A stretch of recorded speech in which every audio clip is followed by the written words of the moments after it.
Once again, welcome back to the channel. Tonight I'd like to talk a little bit about the trust law and maybe try and finish this up with part 3. A lot of times I'll misuse words. For instance, license, your license, and court. In the previous videos, I told you that it wasn't your license, it's the trust license, and then I referred to it again as your license. Well, a lot of times I'll do that because I don't want to confuse you. Some people, it takes a little time to get used to hearing words that used in ways that you're not used to hearing them in, like reference to the court. There are no courts, except maybe the United States Supreme Court, maybe. The Constitution of the United States states that the legislation has the power to create lesser tribunals inferior to the United States Supreme Court. So really, they're not courts, they're tribunals.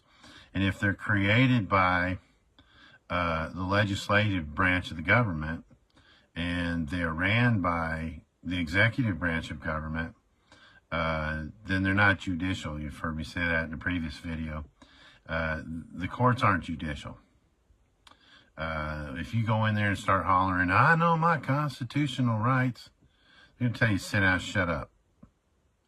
I've been told that the Constitution doesn't apply here by administrators, and it really doesn't, because it would if it was judicial, but it isn't. So you'll hear me use the word court when it's really administrative tribunal. Think about it like this: if the legislative branch creates these tribunals, and they're ran by the executive branch of the government, how do we know it's the executive branch of government? Well, the President of the United States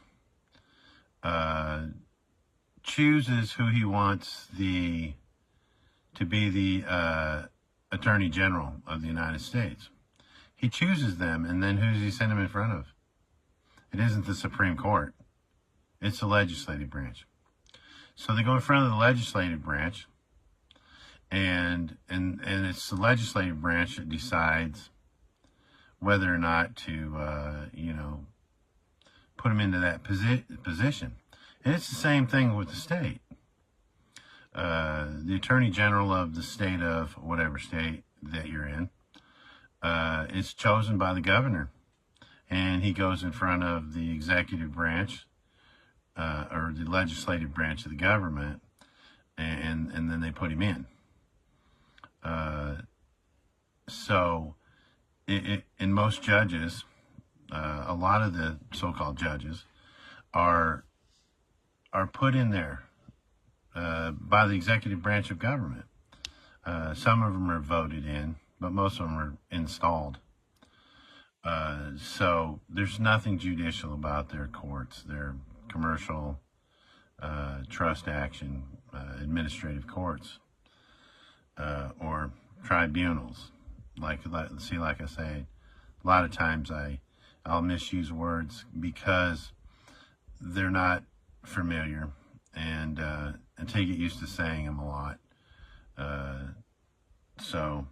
But that was one thing I wanted to touch on from part 1.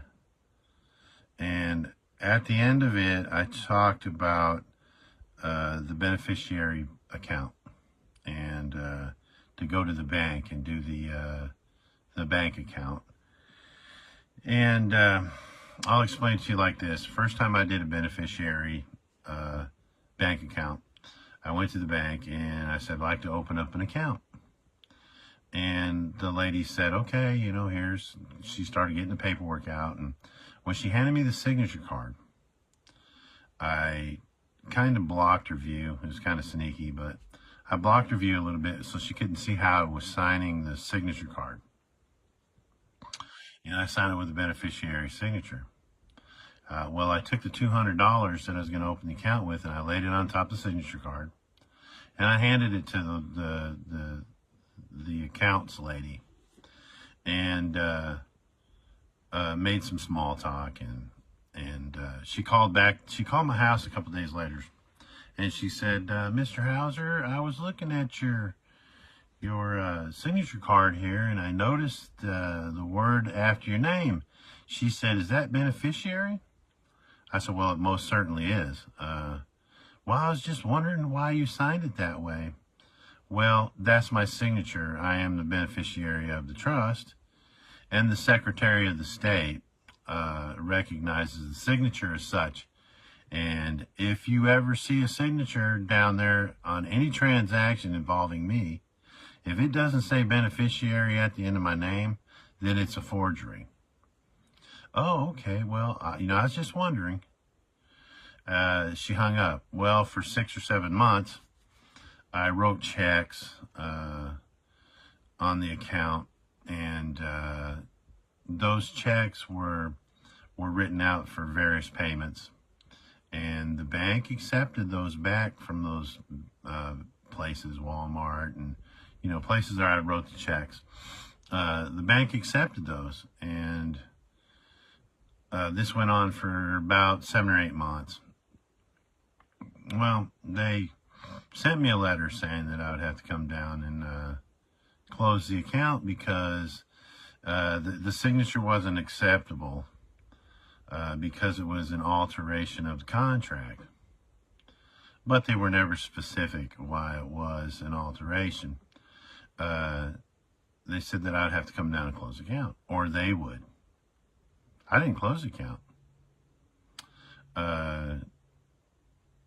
And they attempted to talk me into coming and closing the account. Why? Because they couldn't close it themselves. I'm the beneficiary. Another thing too about this account is there was a $6.50 maintenance fee on the account every month. Well, the first month I got the statement. It showed that they'd taken $6.50 out of the account, and then they put $6.50 right back in it. After that, they never took the maintenance fee out again because I was the beneficiary of the account. They were acting as trustees in a fiduciary obligation and weren't allowed to take the money for the maintenance fee. That's why they put it back. I never closed the account. They, basically threatened, well, if you don't come down and close the account, we're going to send you a check for the balance of the account. We're going to close it ourselves.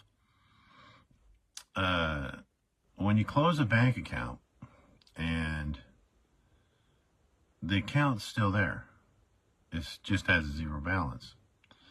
And the reason the banks do that is for the federally funded $250,000 FDIC. They're still showing that they have an account. They tried to get me to close this account, and I wouldn't do it. They can't close it themselves. And I'm going through some dealings with this particular bank right now.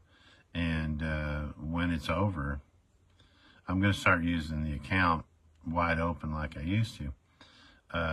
If you look at the bottom, if you look at the signature line on a check, most people aren't even using them anymore, but when you look at the signature line on the check, it's not a line.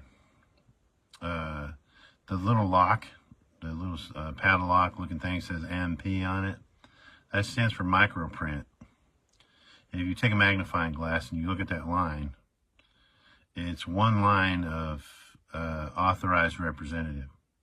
A continuous authorized representative, authorized representative, authorized representative. So consider that. What does that mean? What is an authorized representative? A representative, or to represent or represent, means to present again. So if you're signing it as an authorized representative, then you're not signing it as the beneficiary. So that was the issue that the bank had with me, and I'll let y'all know how that turns out in a future video. So I wanted to touch on that from part 1. Part 2, I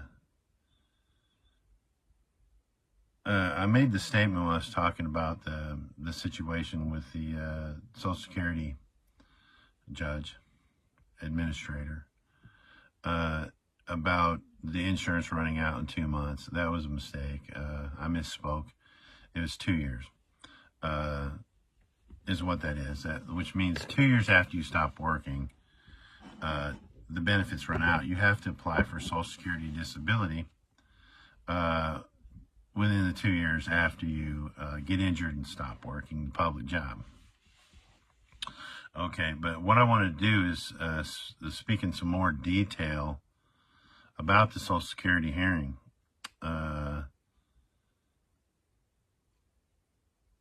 When I asked if you watched the last video, when I asked this administrator, what is Social Security? Well, it's a trust. And who's the beneficiary? Well, you are.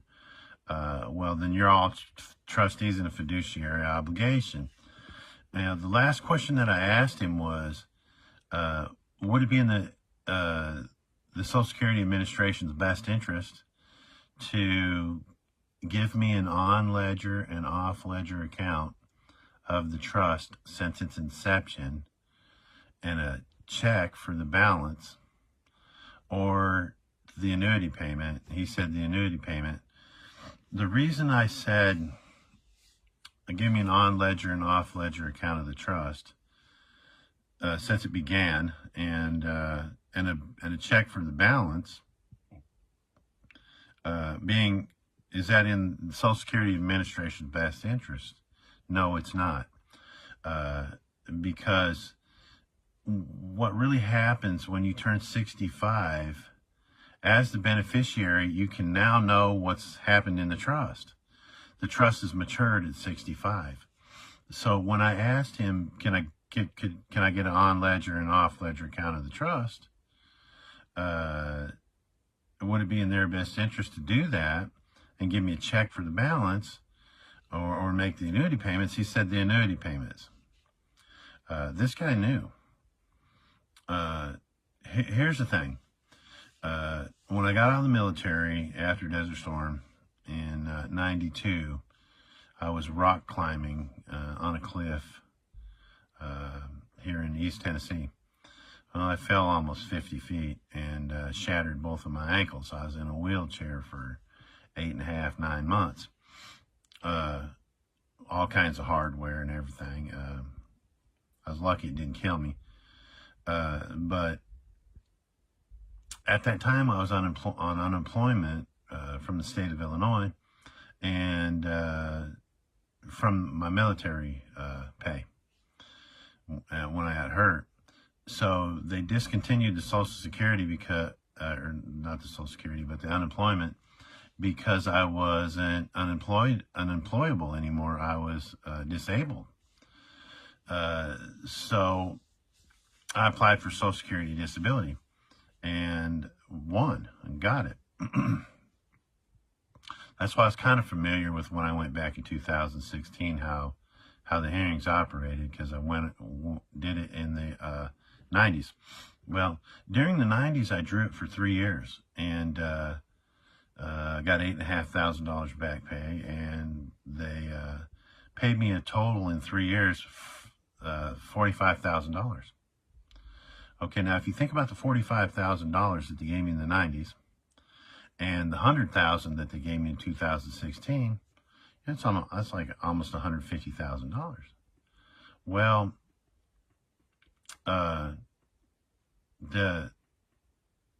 with that being said, I never paid $20,000 into Social Security, 19,000 something or another. So I never paid that much into it. Why would that administrator have said that it's in the best interest of Social Security to make you the annuity payment than to give you $20,000? Right? You gave me $150,000, And now you're going to pay me $1,500 a month for the next 10 years, at least till my 8-year-old ages out. You know, and then continue to pay me all this, plus pay for Medicare and you know, and all those other benefits. How is that beneficial to the Social Security account? How is it that they can pay me $100,000 out of an account that I didn't pay $20,000 into? They can't take that money from your account and give it to me. That's theft. That's trust fraud. They can't do that. So where's that money come from? That's proof that they're putting money into your trust. And as I said in a previous video, that you're a secured party creditor up to the amount of money that you know you have in there. And I know for a fact that I have $132.6 million in my trust. That was from 2016. I know there's that much money in there. I've got 2 signed contracts from the Secretary of the United States Treasury, 2 signed contracts. His name was Jacob Blue. I got 2 contracts signed by him or his agent, agreeing that the Treasury owes me $132.6 million. So, and they were supposed to have paid me that in gold and silver coins or Federal Reserve notes or bank draft, or the contract said whatever's good money for you at the time. They never paid that. So in order for them to get the money due to them, they were entitled to, what I did is I created $204 million in liens and against public officials here in East Tennessee. Google Christopher Allen Hauser, and you'll see what they said about it anyway. But I've got contracts signed by the Secretary of the United States Treasury, them agreeing that I gave them $204 million in lien securities, and they sent those to the IRS to collect. The IRS is the largest for-profit collection agency in the world. They are a profitable company. Their headquarters is in Puerto Rico, which is one of the territories of the District of Columbia. And they collect for the Treasury. So the Treasury sent the lien securities to the IRS, and the IRS collected. And the IRS was entitled to 35% by the contract. You don't think they're going to want $71 million? Well, of course. But the only way that they could do that to get paid themselves was to do something with the money that they owed me. And so if you're not going to send it to me in what the contract says you're supposed to send it to me in, well, then there's only one place it could go, and that's my Social Security account. Okay, so what that does is, if you're a secured party creditor, knowing what is on ledger, say you paid $50,000 in, you're a secured party creditor for up to $50,000.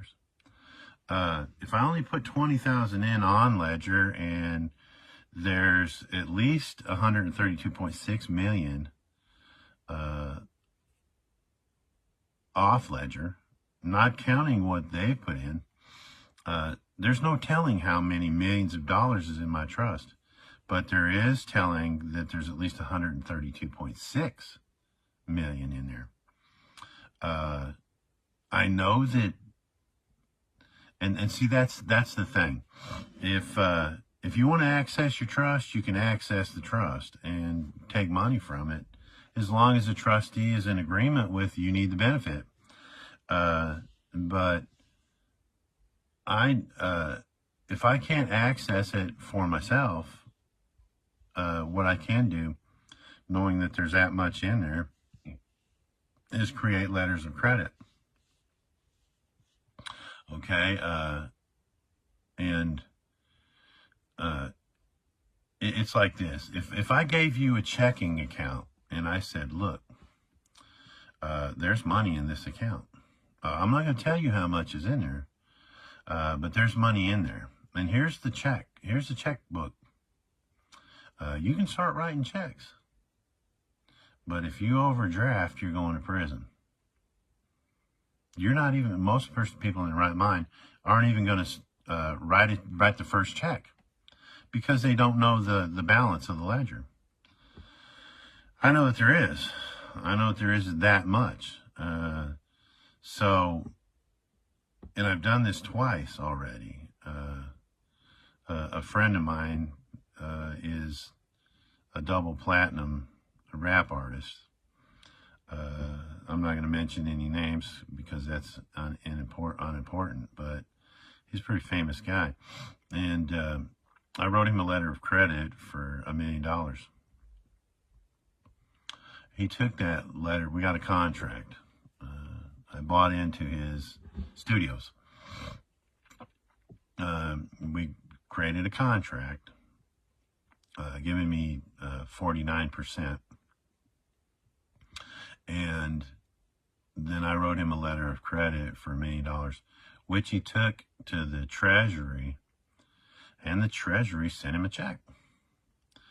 Now I get my percentage. And that's how you can do it. Right now, if you Google my name and you look into this, I might as well break this down.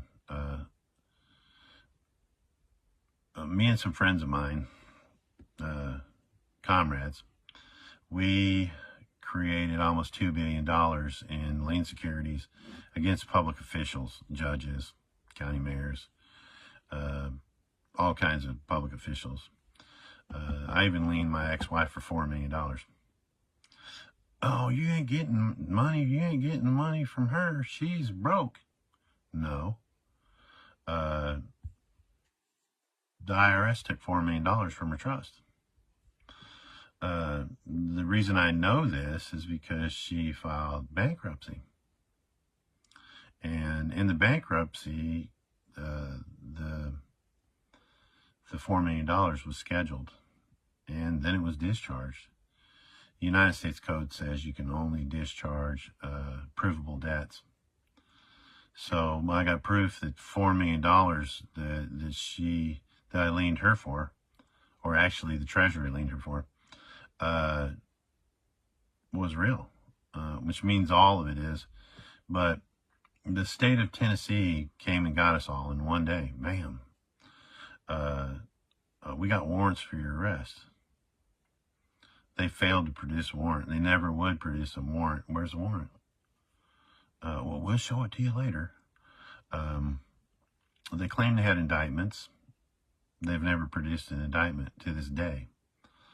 2 weeks after capturing us or kidnapping us, they had an alleged arraignment where we challenged the jurisdiction and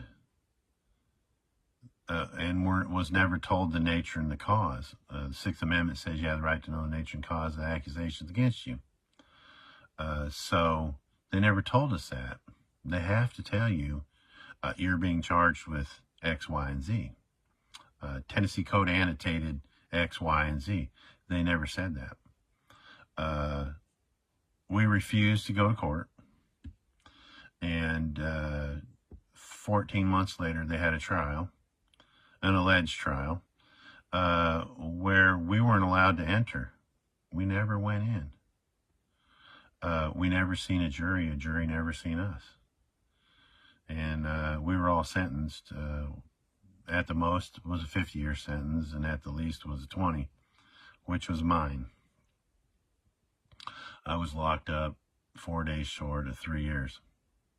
And to this day, Tennessee has yet to put one single piece of paper in my hand saying they had the right to do anything. The case is now going in front of the Tennessee Supreme Court. They know. I'm about to own this state. To take and hold someone using unlawful force is kidnapping. And if you fail to produce a warrant and you fail to produce an indictment, you never say what the charges are, you've been kidnapped.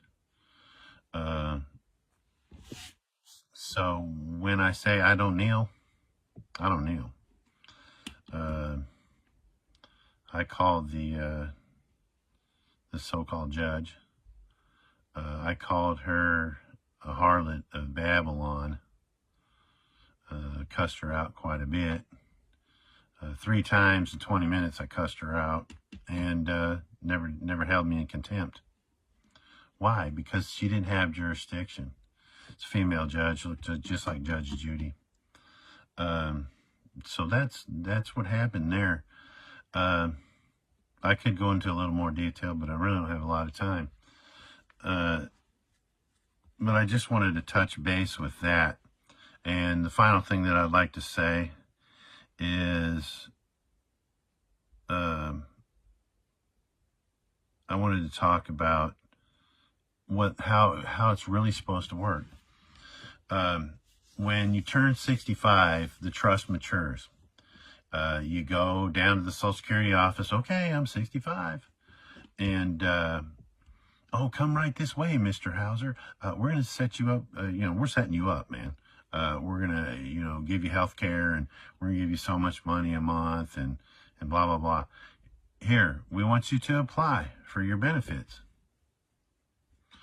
And what they do is they convince you to renegotiate the contract, allowing them to be the trustees until you're dead. What's really supposed to happen is you're supposed to go down there and go, okay, the trust has matured. I'm 65. I want an on-ledger and off-ledger account of the trust since its inception.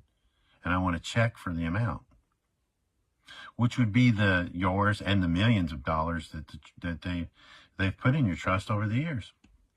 So, but everybody thinks, well, you got to go get your benefits, and you measly $1,200 a month, and you skimpy little what medical care you get. And then what happens is you contract to allow them to continue to be the trustee until you're dead. And then when you die, there's no beneficiary left in the trust anymore, so they get to keep the money. If you've known anybody that's died on Social Security shortly after they turned 65, like my grandfather got 2 months of payments, and then he died.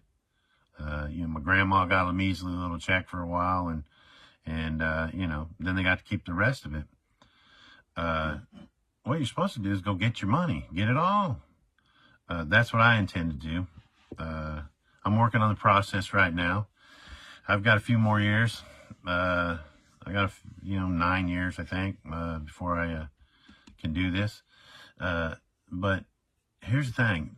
Go to a graveyard that's got graves in it older than the 1930s and look around at the graves. You're going to see the names on the graves prior to 1933, 34, 35.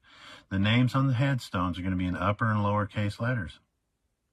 After the 30s, they're in all caps. So the name on the headstone is actually the name of the trust. Check it out sometime, just when you're in a graveyard, an old graveyard. Look around, check it out. I'm going to be bringing some more videos about registration and about property and how to get this stuff out of their hands, get it out from under their contracts. But for now, Peace and blessings, my friends.